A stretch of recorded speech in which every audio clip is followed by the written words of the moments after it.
গণহত্যার দায়ে অভিযুক্ত শেখ হাসিনাকে ফিরিয়ে দিতে ভারতের প্রধানমন্ত্রীর প্রতি আহ্বান জানিয়েছেন প্রধান উপদেষ্টা ডক্টর মোহাম্মদ ইউনূস।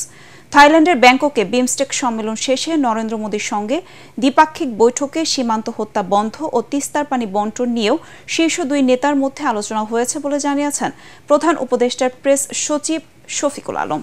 আর ভারতের পররাষ্ট্র সচিব বিক্রম মিশ্রি জানিয়েছেন ঢাকার সাথে ইতিবাচক ও গঠনমূলক সম্পর্ক চায় দিল্লি। ব্যাংকক থেকে বিস্তারিত জানাচ্ছেন একরামুল হক সায়েম।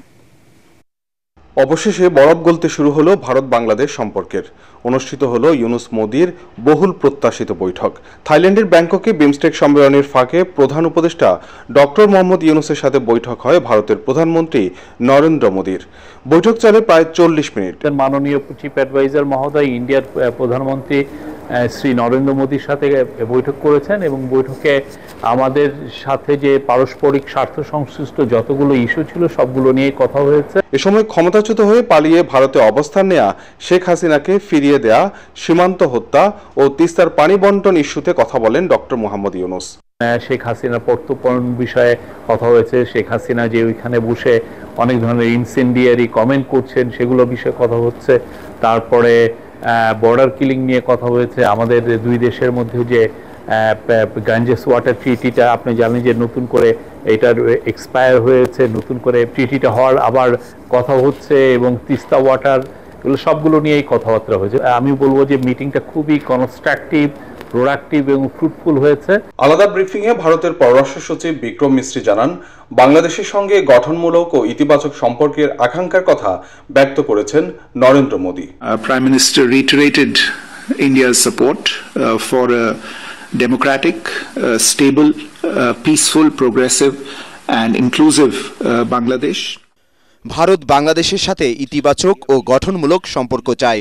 প্রধানমন্ত্রী নরেন্দ্র মোদী অন্তর্ভুক্তিমূলক, প্রগতিশীল, শান্তিপূর্ণ, স্থিতিশীল ও গণতান্ত্রিক বাংলাদেশের প্রতি তার সমর্থন পুনর্ব্যক্ত করেছেন।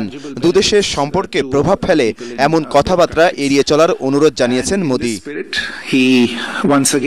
সব মশার বিরুদ্ধে সুরক্ষা দিতে এলো বসুন্ধরা এক্সট্রিম অ্যারোসল, মশার বিরুদ্ধে এক্সট্রিম সুরক্ষা। এর আগে বৃহস্পতিবার রাতে বিমস্টেক সম্মেলনের নৈশভোজে প্রধান উপদেষ্টা ডক্টর মোহাম্মদ ইউনূসের সাথে পাশাপাশি চেয়ারে বসেন ভারতের প্রধানমন্ত্রী নরেন্দ্র মোদী।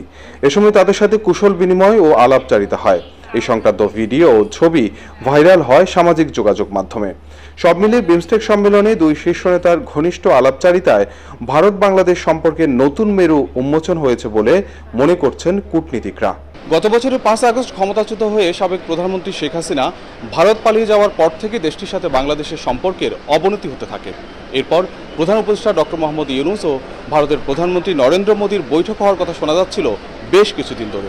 এবার ব্যাংককে বিমস্টেক সম্মেলনের ফাঁকে তাদের এই বৈঠক দুদেশের সম্পর্কের নতুন করে ভিত তৈরি করেছে বলে মনে করছেন বিশ্লেষকরা। এর আগে থাইল্যান্ডের ব্যাংককে ষষ্ঠ বিমস্টেক সম্মেলনে বক্তৃতায় প্রধান উপদেষ্টা ডক্টর মোহাম্মদ ইউনূস বলেন, যত দ্রুত সম্ভব সংসদ নির্বাচন আয়োজন করাই অন্তর্বর্তী সরকারের প্রধান লক্ষ্য। তিনি বলেন, প্রয়োজনীয় সংস্কার কার্যকর হলে অবাধ ও অংশগ্রহণমূলক নির্বাচন আয়োজন করা হবে। এ সময় রাখাইনের সংঘাত বন্ধে ও রোহিঙ্গা প্রত্যাবাসনে বিমস্টেককে উদ্যোগী হওয়ার আহ্বান জানান প্রধান উপদেষ্টা। নইলে এই অঞ্চলে অস্থিরতা বাড়ার আশঙ্কার কথা জানান তিনি। বাংলাদেশে আশ্রয় নেওয়া 8 লাখ রোহিঙ্গার মধ্যে প্রথম ধাপে 1,80,000 জনকে ফেরত নিতে রাজি হয়েছে মিয়ানমার। যাচাই বাছাইয়ের প্রক্রিয়াধীন আরও 70,000। ব্যাংককে বিমস্টেক শীর্ষ সম্মেলনের ফাঁকে এক বৈঠকে মিয়ানমারের উপপ্রধানমন্ত্রী ও পররাষ্ট্রমন্ত্রী ইউ থান শোয়ে বাংলাদেশের প্রধান উপদেষ্টার হাই রিপ্রেজেন্টেটিভ ডক্টর খলিলুর রহমানকে তথ্য জানান। পরে প্রধান উপদেষ্টার প্রেস উইং থেকে পাঠানো এক বার্তায় এ তথ্য জানানো হয়। এতে বলা হয়েছে, মিয়ানমার কর্তৃপক্ষ বাংলাদেশকে নিশ্চিত করেছে যে এদেশে আশ্রয় নেওয়া 8 লাখ রোহিঙ্গার তালিকা থেকে তারা 1,80,000 রোহিঙ্গাকে মিয়ানমারে প্রত্যাবর্তনের জন্য যোগ্য হিসেবে চিহ্নিত করেছে। বাংলাদেশের পক্ষ থেকে 2018 থেকে 20 সালের মধ্যে 6 ধাপে এ সংক্রান্ত মূল তালিকা সরবরাহ করা হয়েছিল। এখনও 70,000 রোহিঙ্গার ছবি ও নাম অতিরিক্ত যাচাই বাছাইয়ের জন্য অপেক্ষায় রয়েছে। ফ্যাসিস্ট গণহত্যাকারীর বিচার নিশ্চিতে ভারতের উচিত হবে শেখ হাসিনাকে অবিলম্বে দেশে ফেরত পাঠানো, এমন মন্তব্য করেছেন বিএনপির স্থায়ী কমিটির সদস্য মির্জা আব্বাস। তিনি বলেন, বিমস্টেক সম্মেলনের ফাঁকে ভারতের প্রধানমন্ত্রী নরেন্দ্র মোদীর সঙ্গে প্রধান উপদেষ্টা ডক্টর ইউনূসের বৈঠককে গুরুত্বপূর্ণ হিসেবে দেখছে বিএনপি। শেখ হাসিনার প্রত্যর্পণ ও বিচার সময়ের দাবি উল্লেখ করে তিনি বলেন, ভারতে আশ্রয় নেওয়া গণহত্যায় জড়িত আওয়ামী লীগের অন্য নেতাকর্মীদেরও ফেরত পাঠাতে হবে। রাজধানীর শাহজাহানপুরে নিজ বাসায় সাংবাদিকদের সাথে আলাপকালে তিনি এসব কথা বলেন। দীর্ঘদিন একটি অনির্বাচিত সরকার দেশ পরিচালনা করতে পারে না বলেও মন্তব্য করেন মির্জা আব্বাস। ওরা বিএনপিকে কিংবা আওয়ামী লীগকে কিংবা অন্য কাউকে ওরা ভালোবাসে না, ওরা ভালোবাসে ভারতকে। ওরা এই দেশে যাতে ভারতের আধিপত্য বিস্তার হয় এবং ভারত যাতে এই দেশে কায়েমি স্বার্থবাদী গোষ্ঠীকে বসাতে পারে, ওই সমস্ত লোকদের জন্য এরা কাজ করতেছে। এই গোষ্ঠী কখনো বাংলাদেশকে স্থিতিশীল থাকতে দেবে না, কখনো আমার বিরুদ্ধে, কখনো ওর বিরুদ্ধে, কখনো তার বিরুদ্ধে লেগেই থাকবে। যুক্তরাষ্ট্রের বাড়তি শুল্ক আরোপে বাংলাদেশের তৈরি পোশাক শিল্প কঠিন চ্যালেঞ্জের মুখে পড়বে বলে মনে করছেন কারখানা মালিকরা। বিজিএমইএর সহসভাপতি আসিফ আশরাফ বলেন, এতে অনেক কারখানা টিকে থাকা কঠিন হবে, চাকরি হারাবে অসংখ্য কর্মী। সমস্যা সমাধানে আমেরিকার পণ্য শুল্ক কমানো সহ কূটনৈতিক তৎপরতা জোরদার করার পরামর্শ সিপিডির। রিপোর্ট মাহবুব কবির চপলের। বিশ্বজুড়ে অনেকটা বাণিজ্য যুদ্ধ বাঁধিয়ে দিলেন মার্কিন প্রেসিডেন্ট ডোনাল্ড ট্রাম্প। দেশটিতে আমদানি পণ্যে শুল্ক বাড়িয়ে চিন্তা বাড়িয়ে দিয়েছে বাংলাদেশেরও।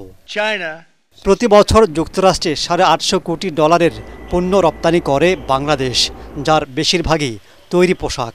এতদিন এসব পণ্যে 15% শুল্ক দিলেও এখন দিতে হবে 37%। পার্শ্ববর্তী দেশ ভারতের 26%, পাকিস্তানের 29%, চীনের 34%। এতে প্রতিযোগিতায় পিছিয়ে তৈরি পোশাক খাত হুমকির মুখে পড়ার আশঙ্কা করছেন মালিকরা। আমি তো বলবো এটা 2-3 ভাবে ইম্প্যাক্ট করবে। একটা হচ্ছে যে ডিউটি ইম্পোজ করার পরে জিনিসগুলি ওদের দেশে এক্সপেন্সিভ হয়ে যাবে, অটোমেটিক ডিমান্ড কমে যাবে। সো আমাদের দেশের মানে ব্র্যান্ডের চাহিদা কমে যাবে। ব্র্যান্ডের চাহিদা কমে গেলে আমরা যখন জিনিসটা ওদের কাছে দেব, তখন আমাদের ক্যাপাসিটি ডিমান্ড সাপ্লাইয়ের ইস্যুতে দামের উপর একটা প্রেশার আসবে।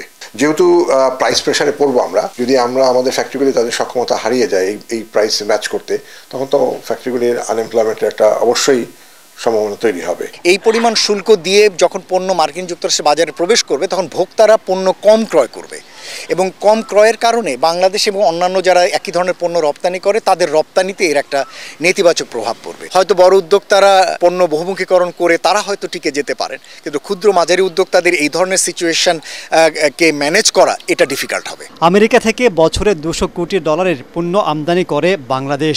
শুল্ক দিতে হয় 74%। প্রতিদানমূলক শুল্ক হিসেবে তার অর্ধেক 37% নির্ধারণ করেছে যুক্তরাষ্ট্র।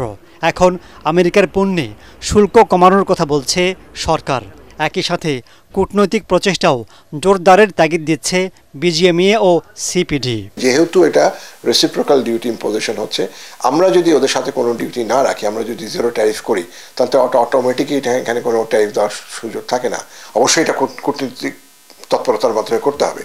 তখন হবে কি, যেসব জায়গাতে এই 29% ডিউটি ইম্পোজ হবে তার ব্যবসাটাও আমরা নিয়ে আসতে পারবো। মনে রাখা দরকার যে আমেরিকার এই প্রতিদানমূলক ট্যারিফ 74% থেকে যদি আমরা কমিয়েও আনি, তাও কিন্তু মার্কিন যুক্তরাষ্ট্রের সাথে বাংলাদেশের যে বাণিজ্য ঘাটতি সেটা যে অনেক উন্নতি হবে তা না। সেটি না হলেও কি আমেরিকা বাংলাদেশের ট্যারিফ কি কমিয়ে দেবে? উচিত হবে অন্যান্য দেশ যাদের উপরে বেশি মাত্রায় ট্যারিফ ইম্পোজ হয়েছে তারা কিভাবে মার্কিন যুক্তরাষ্ট্রের সাথে নেগোশিয়েট করে সেটা একটু দেখা। আগামী সংসদ নির্বাচনে জাতীয় নাগরিক পার্টি এনসিপি 300 আসনে প্রার্থী দিতে চায় বলে জানিয়েছেন দলটির উত্তরাঞ্চলের মুখ্য সংগঠক সার্জিস আলম। রংপুরে কেরামতিয়া জামে মসজিদে জুম্মার নামাজ শেষে তিনি কথা বলেন। এ সময় সার্জিস আরও বলেন, নাগরিক পার্টি সবেমাত্র আত্মপ্রকাশ করেছে। 300 আসনে প্রার্থী দেওয়া চ্যালেঞ্জ হলেও তা মোকাবেলায় অভ্যস্ত এনসিপি। সংসদের 300 আসনের সৎ এবং যোগ্য প্রার্থীদের মনোনয়ন দেওয়ার কথাও জানান তিনি। আমরা আমাদের জায়গা থেকে মনে করি যে আমাদের যে রাজনৈতিক দল জাতীয় নাগরিক পার্টি এনসিপি মাত্র 1 মাস হয়েছে, আমরা আত্মপ্রকাশ করেছি। খুব স্বাভাবিকভাবেই এটি একটি বড় চ্যালেঞ্জ যে আগামী যদি 1 বছরের মধ্যে আমরা শুনতে পাচ্ছি যে ইলেকশনের কথা, অন্তর্বর্তীকালীন সরকার থেকে ডিসেম্বর জানুয়ারির কথা বলা হচ্ছে, এটি অবশ্যই আমাদের জন্য বড় একটি চ্যালেঞ্জ যে 300 আসনে প্রার্থী মনোনয়ন দেওয়া। লক্ষ্য আমাদের 300 আসন, আমরা সর্বোচ্চ চেষ্টা করে যাব, তবে এটি বড় একটি চ্যালেঞ্জ এবং আমরা সেই চ্যালেঞ্জ নিতে প্রস্তুত।